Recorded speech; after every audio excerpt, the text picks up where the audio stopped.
ফ্যাসিবাদ শেখ হাসিনার ষড়যন্ত্র আওয়ামী লীগের উৎপাত বন্ধ করতে চান, তাহলে এই বিপ্লবী শক্তিকে একতাবদ্ধ থাকতে হবে। ডক্টর মোহাম্মদ ইউনূসকে বলবো, এই স্বরাষ্ট্র উপদেষ্টাকে ঝাঁটিয়ে বিদায় করেন। এই যে আমরা যারা বিপ্লবী, যারা হাসিনার পতন ঘটিয়েছি, আমরা রাজপথে নেমে হাসিনার বিরুদ্ধে স্লোগান দিয়েছি। বিপ্লবী শক্তির বিরুদ্ধে আজকে ষড়যন্ত্র শুরু হয়েছে।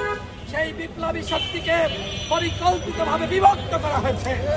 সরকারের 11 মাসে সরকারের অর্জন আমাদেরকে বিভক্ত করেছে। আমরা যদি এইভাবে বিভক্ত হয়ে যাই, তাহলে ওই হাসিনা আবারও ফিরে আসবে। আমি বাংলাদেশ সেনাবাহিনীকে ধন্যবাদ জানাই। সেনাবাহিনী এনসিপির শীর্ষ নেতৃবৃন্দকে সেনাবাহিনীর এপিসিতে করে রক্ষা করেছে। আমরা গণ অধিকার পরিষদের পক্ষ থেকে শুরু থেকেই বলে আসছিলাম, এনসিপির যে সকল নেতৃবৃন্দ আক্রান্ত হয়েছে, নাহিদ, আক্তার, আক্তার এবং সার্ভিস থেকে শুরু করে যারা, এবং একই সাথে যে সকল নারী নেত্রীরা, আমরা দেখেছি ফেসবুকে তারা আত্মচিৎকার করছে, ফেসবুকে পোস্ট করছে। আমরা তাদের সহযোদ্ধা হিসেবে তাদের পাশে দাঁড়িয়েছি।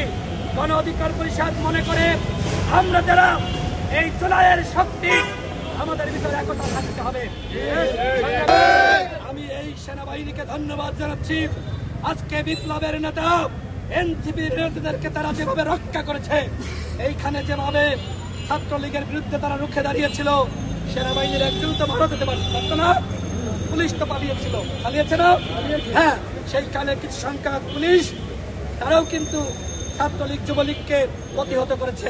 কিন্তু ওই যে আইন উপদেষ্টা বলেছিল না, পুলিশের মধ্যে 80% আওয়ামী লীগের, ছাত্রলীগের, আজকে গোপালগঞ্জে প্রমাণিত হয়েছে ওই 80% তারা আজকে চুপ ছিল, তারা আজকে পালিয়েছে, আর 20% ওই ছাত্রলীগ যুবলীগকে প্রতিহত করেছে। সুতরাং সরকারকে বলবো, অনতিবিলম্বে পুলিশের পুনর্গঠন করুন। অনতিবিলম্বে পুলিশের ন্যূনতম এই বিপ্লবীদের মধ্য থেকে 50,000 ছাত্র যুবক যারা এই বিপ্লবে ভূমিকা রেখেছে, 50,000 নতুন পুলিশ সদস্য নিয়োগের ব্যবস্থা করুন। এবং একই সাথে এই যে ঐক্যমত কমিশন গঠিত হয়েছে, এই পুঁথিগত ঐক্যমত দিয়ে কোনো কাজ হবে না। আমাদের ভিতরে দরকার আজকে রাজনৈতিক দলগুলোর মধ্যে ঐক্যমত।